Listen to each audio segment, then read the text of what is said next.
Hi. That's your breeding room here. That's a big chamber. Yeah, that's my secret. Chamber of Benjamin Harink, the famous European beetle breeder. So actually, what you have everywhere. There are pockets here. It's getting too much, I understand. Yeah. You know, that's a certain obsession, right? Welcome to my breeding room. Like I said, it's a bit messy, but it's still well organized. I know where everything is. I have everything labeled and so on. And you know how it is with beetle breeding. It's always a bit disappointing when people come here and say, you have so many cool beetles, can we see them? And then the kids come and say like, well, it's boxes with soil. Very exciting. And then I have to start opening boxes to show them. So I think that's what we should do, right? I mean, that's right. Maybe let's start what we showed here, right? I mean, that's a few very cool species which have just hatched. So it's Prosobucoides astragoides fraternus. It's still inactive, the male, but it's a nice-sized male. Then Lucanus elaphos from US. It's not so big, but hey, I also don't have a female. It's a bit sad. And then this, I have to show, it's a bit, let me take it in the end. It's a small male of Prosobucoides antilopes. So you should know those, or similar ones, probably from Congo, right? It's a common species in Africa. This is from Cameroon, it's antilope. And I had one female actually, and in a small box, 5 liter, it laid 60 eggs. So I was impressed with that. Good species, and I hope they continue to breed. So shall we look at, maybe you want to see the colorful ones, because I'm not only breeding beetles. Colorful ones. Let's do the colorful, funny stuff first, which is where you will notice I'm normally a beetle breeder, I understand, but then I strayed. So I started breeding these for fun. That huge? Let's see, I open it up for you. Oh, let's see if you can take it on the hand. You can take it into the hand? Yeah, you can take it into the hand. Yeah. I wouldn't touch it. No, that's fine. What crazy thing. It's called the Dragon-Headed Grasshopper. It's Lesina, I think it's intermedia or something from, I think, Java. They occur in Malaysia too. And it's a female, and that's the only thing I had. It's I got this from a dealer in Germany. And then it is in this beautiful terrarium. So that's a terrarium I can show people. With a banana plant. And the banana plant has a special reason why it's there. The female lays its eggs into the banana plant. So it makes holes, which you can see here, and then inserts the ovipositor. Oops, sorry, it's difficult to show. Inserts the ovipositor and then lays eggs inside. And because the banana is not in a perfect environment, it dries up, and I have to take out the eggs from time to time. And I show you what the eggs look like. So how do you take them out there? You just slowly remove the leaves, and then you take out the eggs. Oh, wow. yeah. So that's the work of how many weeks? This is actually, I don't know, I have them since March.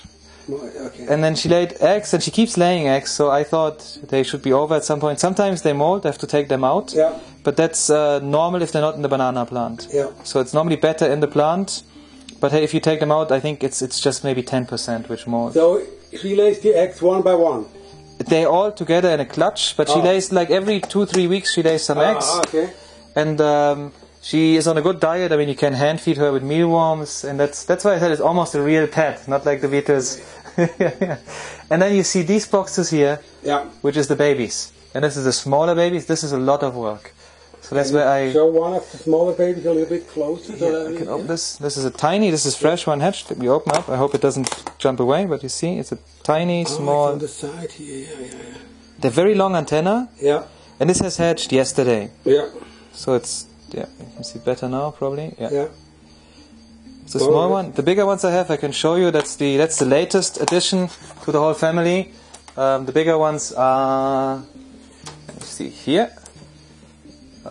You see, they're a bit bigger and they're fast, so I have to be careful it doesn't run away. Yeah, see, it starts. Oh. Yeah. And this is third Insta, I would say. From how many? I don't know how many they have. 8 or 10 or 12 or probably more than 3. Okay. But now they're getting better to maintain. I mean, they're still small. I feed them with a jelly because initially I fed them with banana and mealworm, and that was a daily 2-hour, 3-hour work. So this is the predator it eats It's a trend. other insects, or Yeah. what? Like worms or snails or what? Anything it can get, it will eat, other insects. Okay. So among themselves, they're relatively peaceful, but sometimes if a beetle dies or something, it will just eat the whole beetle at night. But it's not biting you into the hand or No, so? Not a thing? Okay. I mean, if you probably force it will do it. Huh? Okay. And these babies, I think they're soon better, they can be easier managed. At the moment they're in small boxes because that way I can feed them with the jelly, they eat it. Once they get a bit bigger and get more active in finding their food, I will feed them with mealworms and then fruit again and bigger boxes. It's a real spectacular species, huh? Yes. Incredible. That's great. So, Cool. But let's go for beetles, huh? thank you. Good. It's a nice distraction with the other And you know, with beetles you take a long time, so sometimes you need your, let's call it quick fix, right? You don't want to wait 2 years. And then grasshopper is something which you always have, so that's probably more exciting. Yeah.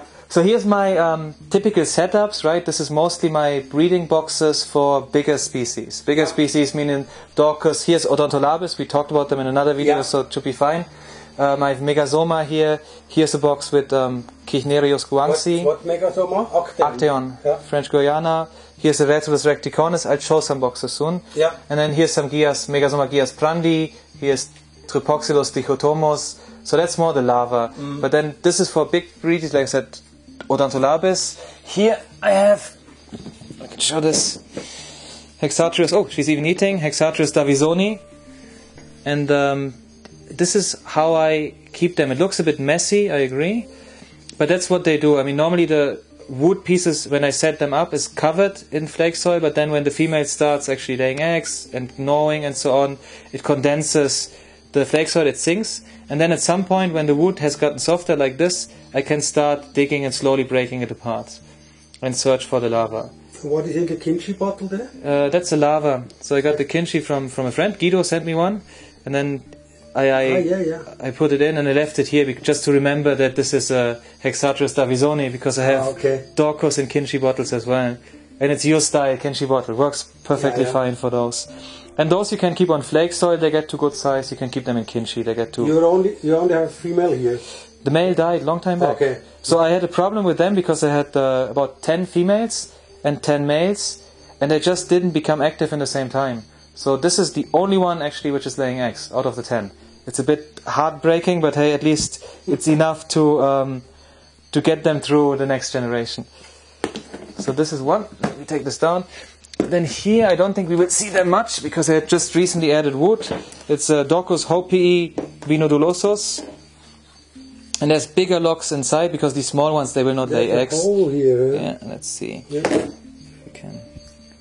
Yeah, haha, there he is. Wow. It's a standard, no special form, but it's a standard vinodulosus.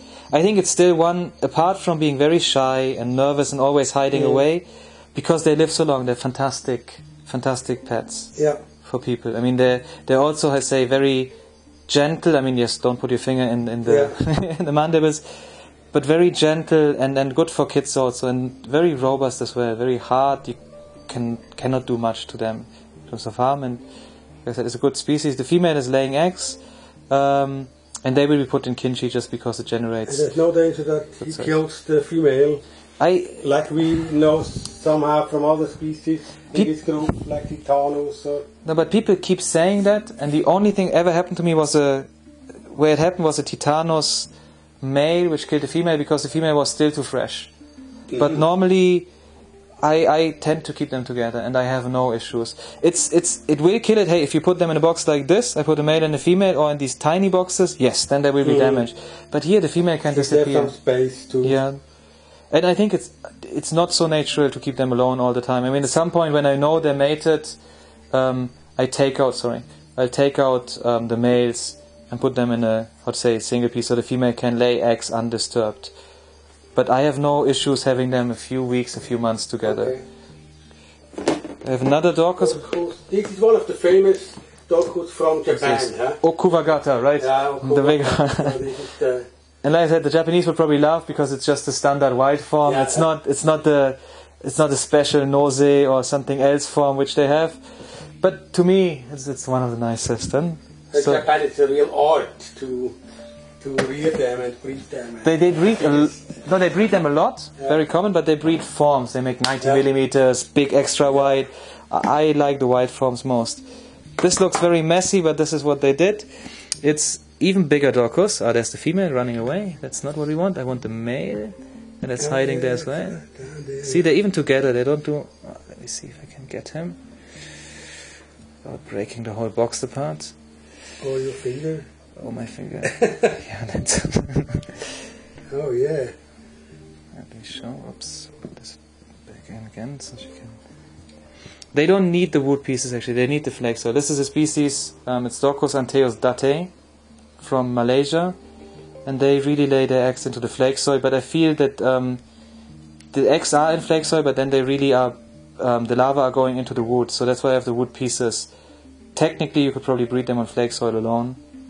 And they need a bit cooler, but they... Same thing. They live very long, very gentle giants, so to say, right?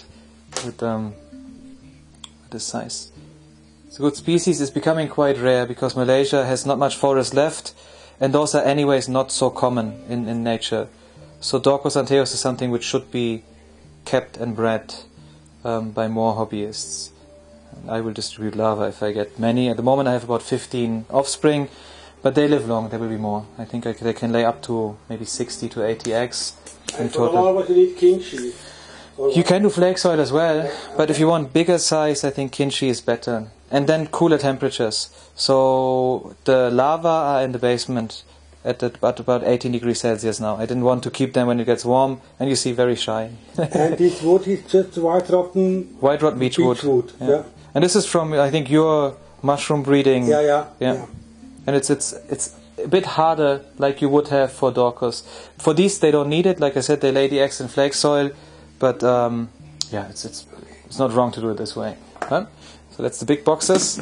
I have these boxes here. This is my smaller boxes, right? I mean, this is for small species, just to show.